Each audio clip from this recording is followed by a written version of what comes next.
근데 이제, 이 생전 예수제라는 거를 윤달 되면은 많이들 지내잖아요. 난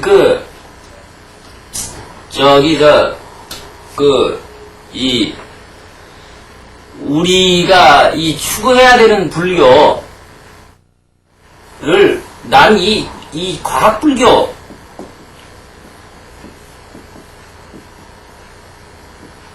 라고 난 단정을 짓는데, 사실은. 내가 지금 화엄경 작업을 하고 있지만은, 하면은 아마, 이제 인터뷰가 이제 좀 들어올 것 같아. 그러면 내가 이제 우리 불교계 하고 싶은 이야기들이나, 내가 보는 불교계의 어떤 현대적인 관점을 얘기할 때 이제 이런 것을 이야기하려고 그런다고.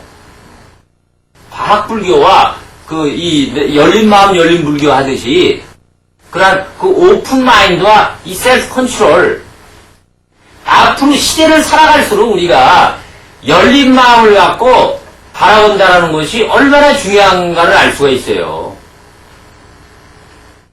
그 얘기는 접어두자고. 그 얘기는 접어두고, 왜 이 과학불교가 왜 중요하냐면은, 자, 여러분들한테 인과를 이야기할 때, 업을 이야기를 할 때, 여지껏 이야기해왔던 식으로 이야기를 하면은 머릿속에 백해요, 안 백해요?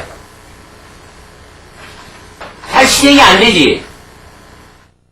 근데 그거 실행 안 되는 사람도 태견은 지킨다고. 태견은 지킨다고? 자기 자손을 위해서? 그럼 뭐냐면은, 이 업을 이야기를 할 때, 업도 보면은 현세에 내가 받는 업이 있고 후세에 받는 업이 있잖아. 내 자손이 받는 업이 있다고. 자손한테 가는 업이. 그래서 단순히 자손한테 가니까 직을 착한 일을 해야 된다 라고 이야기한, 여기서 이야기를 그친다면은 그거를 실행을 하겠어요? 안 한다고?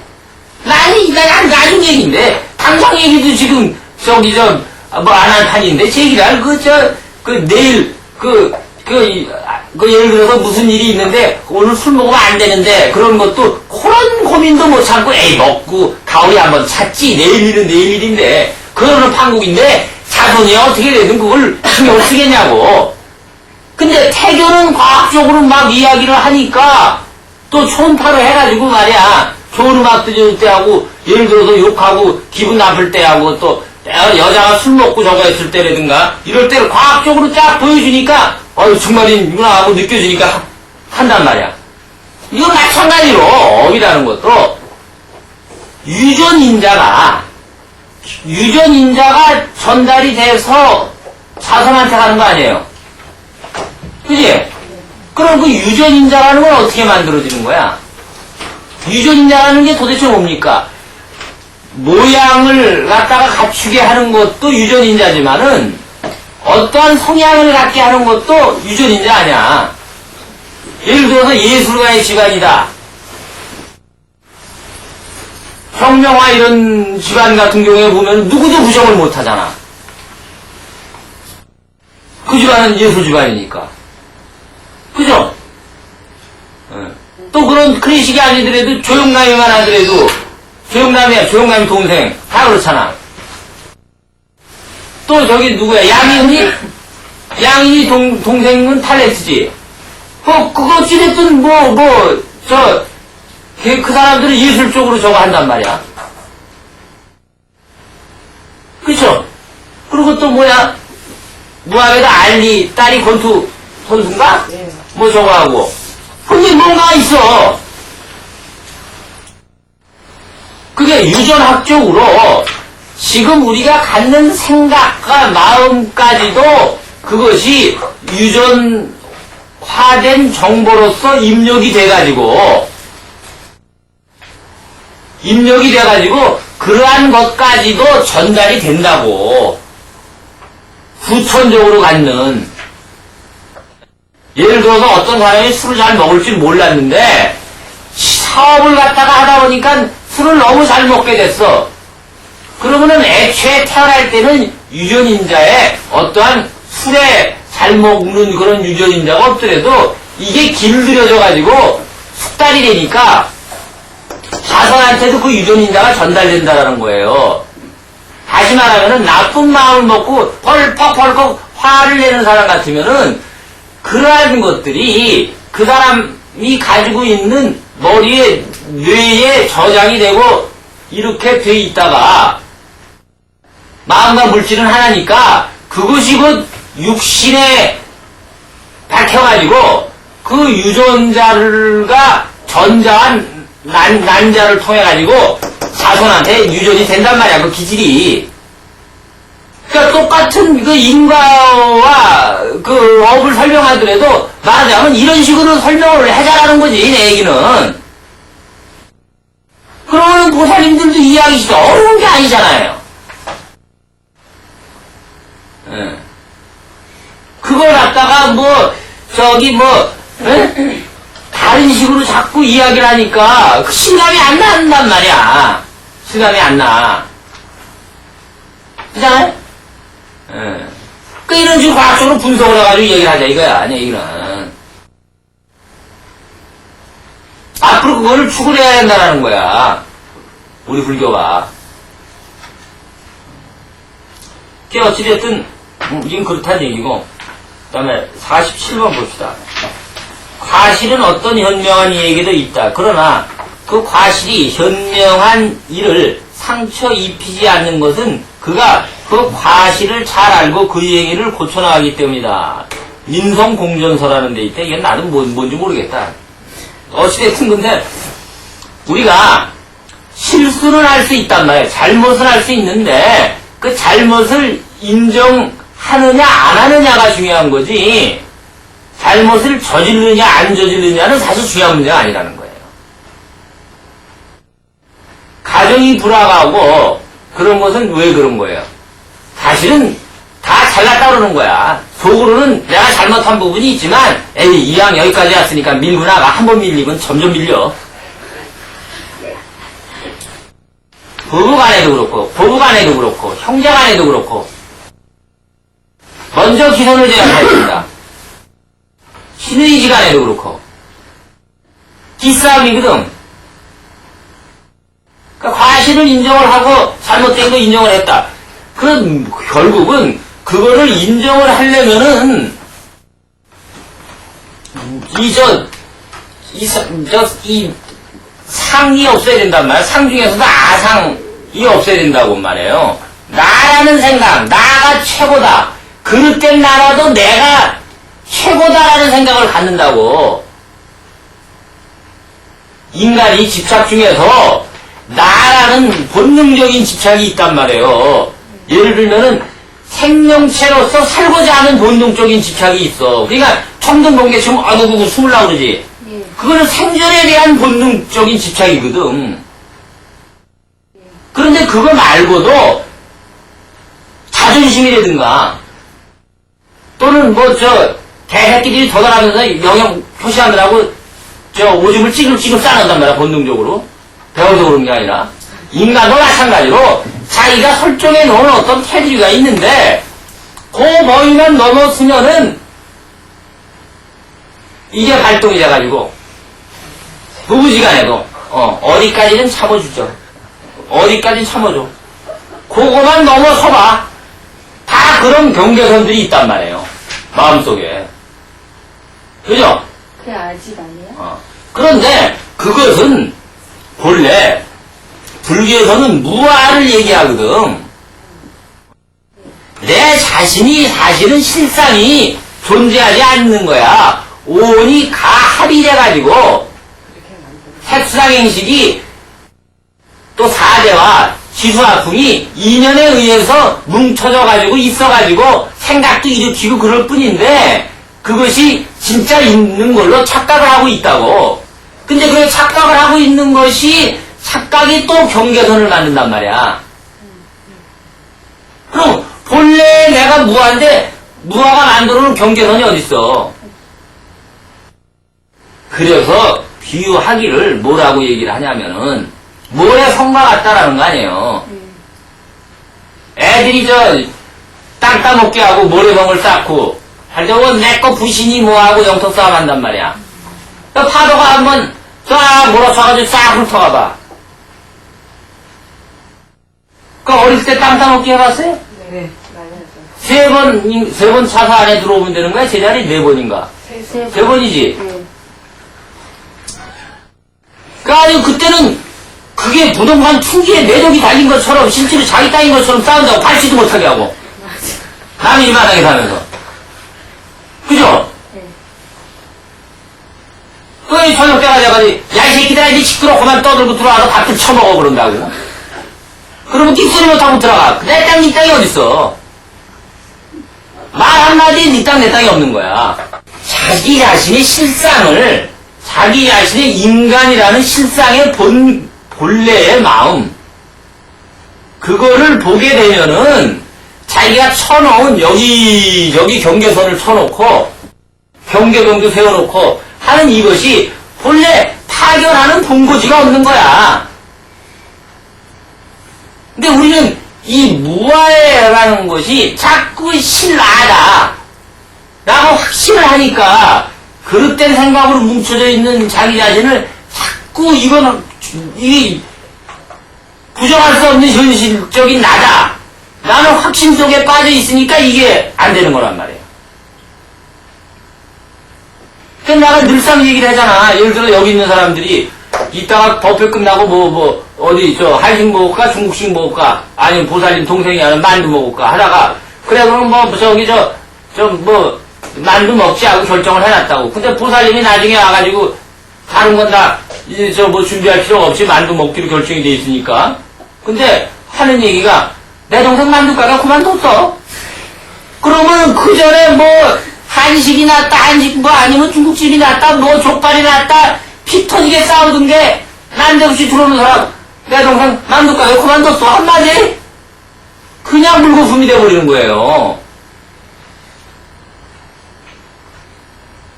그죠? 그러니까 깨닫는다라는 것은 내 동생 만두가게 안 해. 그거를 확인시키는 거야. 무슨 얘기인지 알겠어요? 네. 그걸 갖다가 원각경에서는 화나라고 얘기를 했잖아. 내가 늘상 비유하기를. 눈에 티끌이 들어갔는데 그걸 보고 진짜인 것처럼 착각을 한다고. 그죠? 네. 그래서 늘상 불교에서 너 자신의 마음을 돌봐라. 너 자신의 마음을 관조를 해라. 집착을 버려라 하는 그런 모든 이유가 바로 이러한 이유 때문에 그런 거예요. 그러니까 쓸데없는 고집이나 이런 걸 피우지 말라라는 거야. 자기 자신이 늘상 옳다라는 생각을 하지 말라라는 거예요. 심지어는 가르침에도 집착을 하지 말라고 그러는데 그거를 갖다가 어떤 현실적인 문제라든가 어떤 그릇된 것에 집착을 해가지고야 더더욱 이해가 되겠냐고. 그건 말이 안 되지. 그잖아요? 그 다음에 읽어봐라 미경아 48번. 침착하고 사려 깊은 사람은 몸과 말, 마음을 조심한다. 그들은 모든 일을 신중히 행하면서 괴로움이 없는 불사의 경지를 향한다. 몸을 절제하고 말을 조심하고 그 마음을 거두고 성냄을 버리라.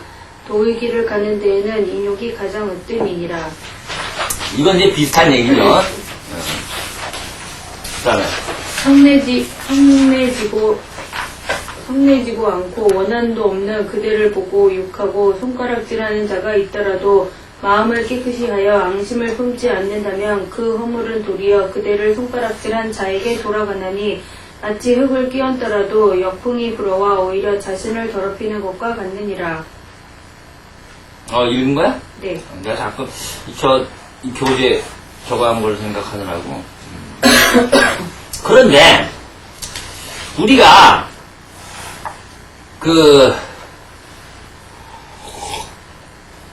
지금 말하고자 하는 모든 내용은 사실은 이게 부처님 경전에서 나오는 얘기란 말이에요. 네. 그죠? 네. 부처님 경전에서 나오는 얘기야. 부처님 경전에서 나오는 얘기인데, 우리가 불교를 공부를 하면서 보살님들이 스님이 이야기하는 대로 해보니까, 기도를 해보니까 마음이 달라지는 것 같더라라는 것을 느낀 적이 있지요. 분명히. 그래서 그거를 이 수행의 사과라고 얘기를 해가지고 신해행증이라고 얘기를 한단 말이야. 이 얘기도 했었어.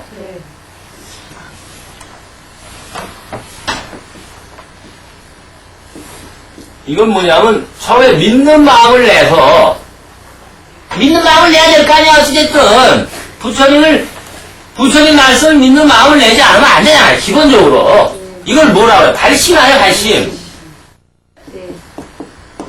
여기서 처음으로 믿는 마음을 내는 걸 초발심이라고 얘기하는 거 아니야. 그 화엄경에서는 초발심시 변정각이다. 처음 믿는 마음을 냈을 때가, 그때가 바로 깨닫는 이런 마음은 청정한 마음이다. 응? 첫 생각에는 아무 생각이 안 되니까. 마치 저 결혼식장에서 둘이서 탁 마주서서 맞절을 할 때는 검은 풀이가 핫뿌리가 되도록 어쩌고 할 때 진짜 그럴 것 같지. 그게 안 되잖아. 그러니까 그 초발심. 안 되더라고요. 그거예요. 그러니까 그 처음의 마음이 바로 깨달음의 마음이다라는 거야. 중들도 마찬가지야. 출가할 때 그런 마음만 가지고 있으면은 안 될 일이 없어. 실제로 초발심 마음으로 생사를 걸고 한 철만 제대로 하면 목숨을 걸고 깨닫지 않을 사람이 없다는 거예요. 깨달음이라는 것이 그렇게 멀리 있다는 게 아니야. 이론적으로는 그렇다고. 한 철이면 3개월이에요. 100일이라고. 100일 동안만 목숨을 걸면은 깨달음에 이를 수 있다는 거예요. 사실이 그래요. 근데 우리는 우리 나름대로 무척 신심을 내고 마음을 내서 한다 하더라도 솔직히 목숨까지 내놓지는 못하거든. 그 의상스님이 그저 백일기도 그 의상대에서 관세음보살님 칭연하려고 하다가 안 되니까 바람물 저기 떨어지는 거 맞죠? 이거 의상대 맞나? 그래가지고 연꽃 그래서 관세음보살님이 나와가지고 저거 했다는 거 아니야. 손끝을 놓을 때 낭떠러지에 줄을 하나 잡고 있는데 요걸 놓는 순간에 되거든. 우리가 예불 할 때 귀신 귀명례라고 얘기를 한단 말이야.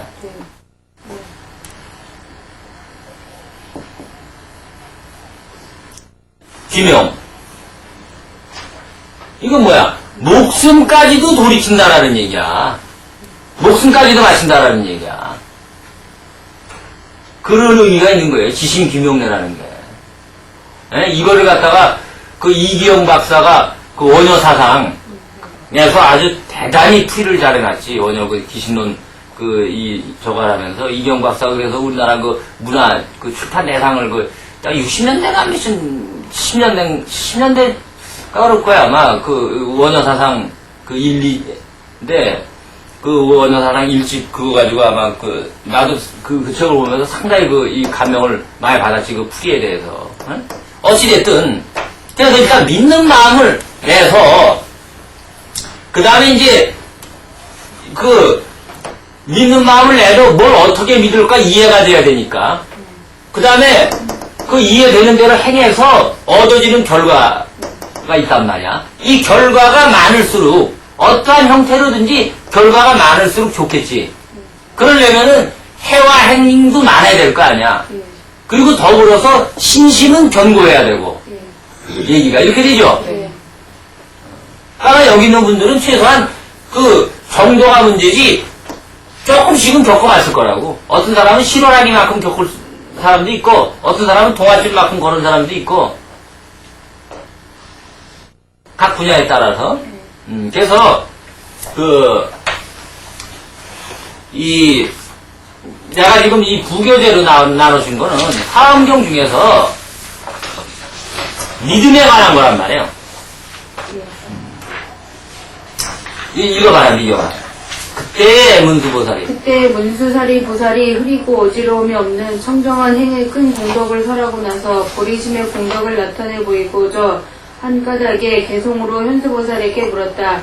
내가 이제 이미 모든 보살을 위해서 부처님의 옛적에 닦으신 청정한 행을 말했으니 어디신 이도 또한 마땅히 이 모임 가운데서 수행의 훌륭한 공덕을 연설하소서. 현수보살이 개송으로 대답하다. 부처님의 청정한 덕을 찬탄하고 대답할 것을 허락하다. 그때 현수보살이 개송으로 대답하였다. 훌륭하도다 어진이여 자세히 들으소서. 저 모든 공덕 헤아릴 수 없어. 내가 이제 힘을 따라 조금만 말하리니 마치 큰 바다의 한 방울 물과 같으니라. 스톱. 이게 왜 이게 이 무비스님 이게 말인데 이게 중요하냐 보면은 보세요. 제목을 다 붙여놨죠. 네. 근데 지금 여기 있는 그 한글 대장경이나 다른 경전을 보면은 이 제12 현수품 해놓고는 이 제목이 없어. 서제목이. 그러니까 이게 무엇에 대해서 써놨는지를 모른단 말이야. 근데 이거는 단락별로 전부 나와 있잖아. 네. 그러니까 이해하기가 쉽잖아. 그러니까 지금부터 읽어나갈 것은 만약 고사리 처음 발심함에 이렇게 했는데 이게 도대체 뭘 써나갔는지 모르는데 이건 제목을 무비스님이 분류하셔가지고 발심의 덕을 찬탄하다. 아니 이건 발심에 대해서 써있는 거구나 하면은 얼마나 이해하기가 쉽냐라는 거야. 거기다 나는 더해서 이 해설과 각 그 이 낱말마다 전부 클릭을 하면 알 수 있게끔 해놓고 보충 자료 또 이거에 대한 해설 이런 것들을 해놓으니까 얼마나 큰 자료가 되겠냐고. 아마 그것만 가지고도 아마 혼자 공부하려면 얼마든지 할 수 있을 거예요. 평생을. 장담컨대. 그래서 지금부터 이 발심의 덕을 찬탄하다 가 내가 이야기하고자 하는 그 이 신의 행정, 믿음의 모든 것이란 말이야. 그러니까 이게 경전이 화엄경자가 얘기했듯이 화엄학은 어렵지만 화엄경은 쉬워요. 내가 준비한 자료 중에는 화엄학에 대한 자료들, 십편연기나 사사무예연기, 그 의상조사 법성계에 대한 이 풀이라든가 이런 거는 웬만한 심리학 나도 몰라. 나도 그걸 다 이해를 하고 그걸 실는 게 아니라 모르지만은 중요한 자료다라는 것을 알기 때문에 실는단 말이야. 화이트 헤드에 무슨 이런 거 말이야. 차관, 그런데 그 믿음이라는 것이 도대체 무엇이냐에 대해서도 확실치가 않잖아. 보살님들이 도대체 믿음이라는 것이 뭐에 대냐는 거를 찾아본 적이 없잖아. 화엄경에는 이거를 갖다가 수없이 반복해서 이야기를 해준단 말이야. 이리 찔러서 얘기해주고 저리 찔러서 얘기해주고 얼마나 친절하고 귀중한 이런 경전을 왜 활용을 못하느냐 말이야. 왜 어렵다 그러고. 나는 그것이 정말로 큰 문제다라고 생각을 하는 거예요. 내가 하는 작업이 얼마나 의미가 있는 작업인지를 이제 느껴보십시오. 보살님들이 과연 믿음이라는 것이 경전에서 어떻게 나와 있느냐라는 거를 갖다가 이거 한 대목만 느껴보면은 내가 지금 정리하고자 하는 작업이 얼마나 왜 그런 작업을 내가 하려고 하는지를 이해를 하실 수 있을 거예요. 그러니까 빨리 돈도 좀 많이 벌었어. 좀 돈 좀 내놔 좀. 아주 힘들어 죽겠어. 아주 그냥. 그리고 여기 있는 사람들이야 다 내놓은 사람들이지만 그러니까 내가 허물이 없으니까 하는 얘기지만은 2달째 저걸 내놔도 안 내놔. 자 읽어봐라. 발심의 덕을 찬탄하다. 만약 보살이 처음 발심함에 맹세코 부처님의 불의를 중득하려 하면 그 공도 끝이 없어서 헤아릴 수 없고 같을 리 없는데 어찌 허물며 한량없고 끝없는 겁에 지위와 바람이를 갖추어 닦은 모든 공덕은 시방의 온갖 모든 열애께서 다 함께 칭량해도 다함이 없네. 이러한 끝없는 큰 공덕을 내가 이제 그 가운데 조금만 설하리니 비유컨대 새의 발로 밟은 허공과 같고 또한 대지의 한 티끌 같으니라. 발심의 행상을 밝히다. 보살이 뜻을 내어 보리를 구함은 인이 없고 연이 없음이 아니니 불법 승에 깨끗한 믿음을 낼세 이로써 넓고 큰 마음을 내었느니라. 오욕과 왕위와 부유함과 즐거움과 명예를 구하지 아니하고 다만 길이 중생고를 멸하여 세간을 이익되게 하려 발심함이니라. 늘 모든 중생 이익되고 즐겁게 하고자 국토를 장엄하고 부처님을 공양하며 바른 법 받아 지니고 모든지에 닦아서 불의를 증득한 용고로 발심함이니라. 믿고 이해하는 깊은 마음 늘 청정해 모든 부처님을 공경하고 존중하며 법과 스님들께도 또한 그러하여 지성으로 공양하려 발심함이니라. 부처님과 부처님 법 깊이 믿고 불자들이 행하는 도리 또한 믿으며 위없는 큰 보리를 믿어서 보살이 이로써 처음 발심함이니라. 가만. 조금 감이 잡히는 것 같아요? 네. 그러니까 보리회라는 게 얼마나 이름이 기가 막힌 이름이야. 세심당도 그렇고. 그런데 지금 믿음에 수승한 힘을 보이다. 이 대목이 기가 막힌 대목이에요. 나는 이 화엄경에서 독경을 나가면서 이 대목에서 감격이스러워가지고 독경을 잠시 멈추고 내가 상당 기간 동안을 갖다가 시간을 이 글자에 취해가지고 희열을 느낀 부분이라고. 그 보살님들이 지금 내가 가지고 있는 불교에 대한 그 기본적인 마음의 믿음, 내 모양이 어떤가, 또 내가 어떤 형태로 지금 믿음을 생각하고 있나, 또 어떤 식으로 이 부처님을 받아들여야 되느냐 라는 것이 지금 이게 하이라이트란 말이야. 네 번째 지금 읽는 게 믿음의 수승한 힘을 보이다. 잘 음미를 하면서 읽으라고. 읽어봐라. 믿음의 수승한 힘을 보이다. 믿음은 도의 근본 공덕의 어머니라. 온갖 모든 선법을 찬양하며 의심의 금을 끊고 애착을 벗어나 위없는 열반이 도 열어 보이네. 이게 끝이에요. 사실은 이 말로 끝이야. 그렇죠? 네. 믿음은 도의 근본이고 공덕의 어머니라는 거예요. 요즘 중들이 말이야, 공덕 얘기하면은 돈 많이 내고 불사하는데 뭐 시주 많이 하고 그래야지 공덕을 많이 쌓아야 된다. 그래야 지옥 안 간다. 이런 불교 때려부셔야 된다 이거야. 그러한 의미에서 생전 예수제 없어져야 돼. 살아있는 사람이 49제를 지나가지고 미리 지옥 가는 거 면한다 해가지고 중표 만들고 그러는 거 아니야. 이런 거부터 때려부셔야 된다는 거야, 난. 도대체 공덕이 뭐냐는 것도 모르는 거라고. 공덕이 뭐예요? 올바른 믿음을 내는 게 가장 큰 공덕이 아니야. 여기 나와 있잖아요. 네. 올바른 믿음을 내는 게 가장 큰 공덕이라고. 그리고 내가 얘기했듯이 공부하고 수행하는 것처럼 더 큰 공덕이 없는 거란 말이야. 기도하고 연불하는 것만큼 더 큰 공덕이 없다고. 그러니까 난 이 믿음은 도의 근본이고 공덕의 어머니란 말이야. 온갖 모든 선법을 찬양하며 의심의 그물 끊고 애착을 벗어나. 의심이 그물을 끊는다는 얘기는 뭐냐면은 세상에 있는 이런 생각 저런 생각, 이러면 기도해도 될까? 뭐 기도해도 절에 몇십 년 다녔는데도 뭐 별로 얻은 것도 없고, 이러한 모든 그러한 의심을 말하는 거예요. 그 다음에 애욕을 벗어나. 믿음이 있기 때문에 애욕을 벗어나야 된단 말이야. 믿음을 발판으로 해가지고. 그러면은 이미 도가 이루어진 거 아니야. 굳센 신심을 가지고 애욕을 떨쳐버렸으면은 이미 끝난 거지 뭘 그래 수행이. 그래 안 그래? 네. 그러니까 위없는 열반에도 열어 보이네. 다 끝난 거 아니야 이 얘기로 불교가. 경전을 이렇게 쉽게 볼 수 있단 말이에요. 그 다음 계속해서 읽어보라고. 이제 부연 설명이라고 보면 돼. 믿음은 때묻고 흐림이 없어 마음이 청정하고 교만을 없애고 공경의 근본이며 또한 법의 창고의 제일가는 재물이요 청정한 손이 되어 온갖 행을 받느니라. 믿음은 은혜로이 부시하여 마음에 인색함이 없고 믿음은 환희하여 불법에 들게하며 믿음은 지혜의 공덕을 증장하고 믿음은 반드시 열의 지위에 이르게 하느니라.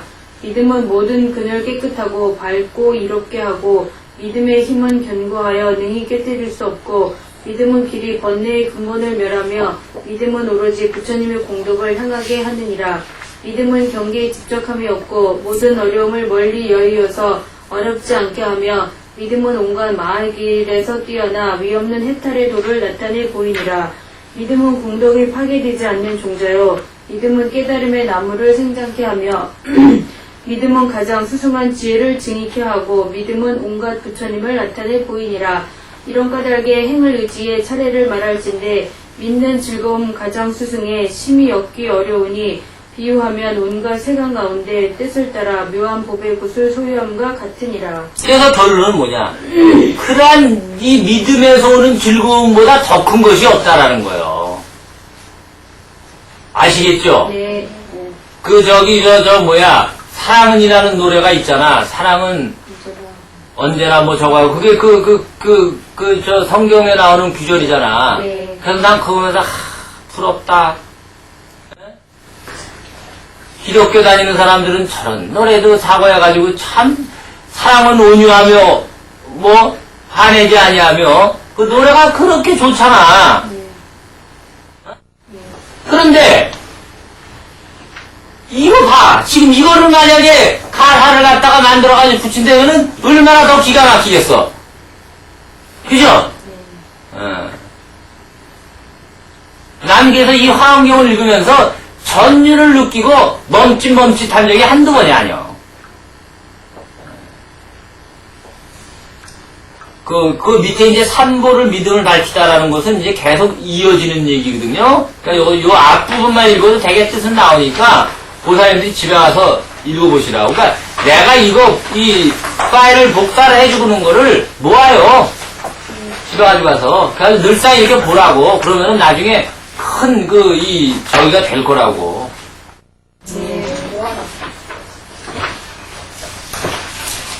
자, 조금만 더 합시다.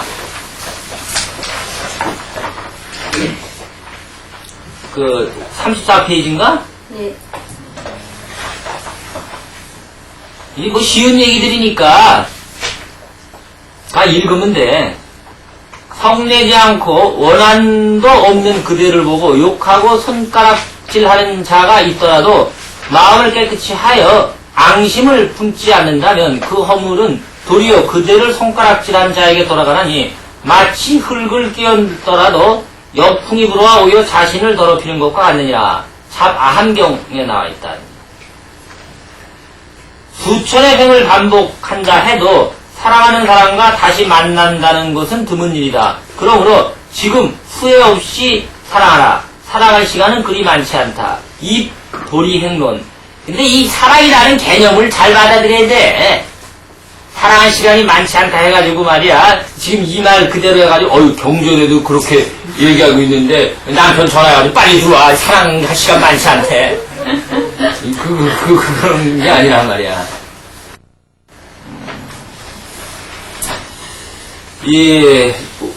여기까지만 합시다. 왜냐면은, 다른 얘기를 더 하면은, 이 믿음에 관계되는 이야기가 흐트러질 가능성이 있다고.